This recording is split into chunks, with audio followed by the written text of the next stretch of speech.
जिन लोगों को बहुत जल्दी भाव आ जाता है, ध्यान से सुनिएगा, जिन लोगों जो बहुत जल्दी भावुक हो जाते हैं, लेकिन भावुक किस लिए? इसलिए नहीं कि बेटा कुछ करने लग गया तो भावुक हो गए, घर में किसी की बात सुन के ऐसे भावुक नहीं। ठाकुर जी को याद करके भावुक हो गए, वृंदावन को याद करके भावुक हो गए, कोई ठाकुर जी की लीला चरित्र सुनकर के भावुक हो गए, तुरंत जाइए पास के कहीं शिवालय में, और अगर घर में ही महादेव विराज रहे हो तो उनके सन्मुख, और यदि आप कर सको और याद कीजिए वृंदावन को, और महादेव के सन्मुख जाकर के आने दीजिए उन नीरों को नेत्रों से, और उसका अभिषेक कीजिए महादेव को। देखिए,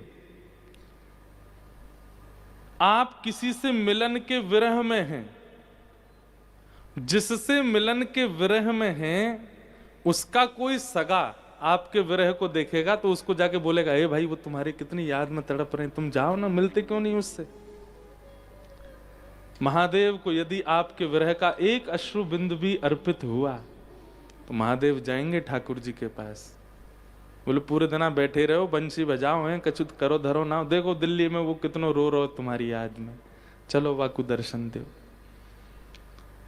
अपने कभी। और मेरी बात को आप कोई प्रकाशित मत कीजिएगा, इसकी वीडियो फोटो मत बनाइएगा, अपने हैं वीडियो बना रहे ना, आंसू आ रहे हैं आंख से, नहीं, ये सब नहीं कीजिएगा, ये अंतरंग भाव है।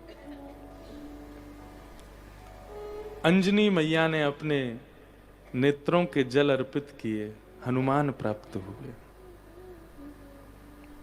पार्वती जी ने जब वही अश्रु जल अर्पित किए, महादेव प्राप्त हुए। नरसिंह मेहता ने वो अश्रु जल प्रदान किए, उनको द्वारिकाधीश प्राप्त हुए। मीराबाई ने वो अश्रु जल प्रदान किए, तब श्याम सुंदर प्राप्त हुए। अरे कहां तक कहें, हमारी व्रज की गोपियों ने जब अपने प्रेमाश्रु प्रदान किए तो महाराज प्राप्त हुआ। इसलिए अगर कृष्ण विरह चित्त में है, और जब जब विरही होते हैं आप, जिनके चित्त में विरह नहीं है, आप लोगों को चिंता होनी चाहिए। स्रोत यदि जल का प्रकट नहीं होता पृथ्वी से, इसका मतलब वो पृथ्वी बंजर हो जाती है, वहां कुछ भी उपजाऊ नहीं होता। ऐसे ही जिसके नेत्रों से कृष्ण विरह के नीर प्रकट नहीं होते, उसके चित्त में प्रेम भाव सद्भाव रूपी बीज कभी अंकुरित नहीं हो सकते। इसलिए कभी कभी कृष्ण विरह होना आवश्यक है।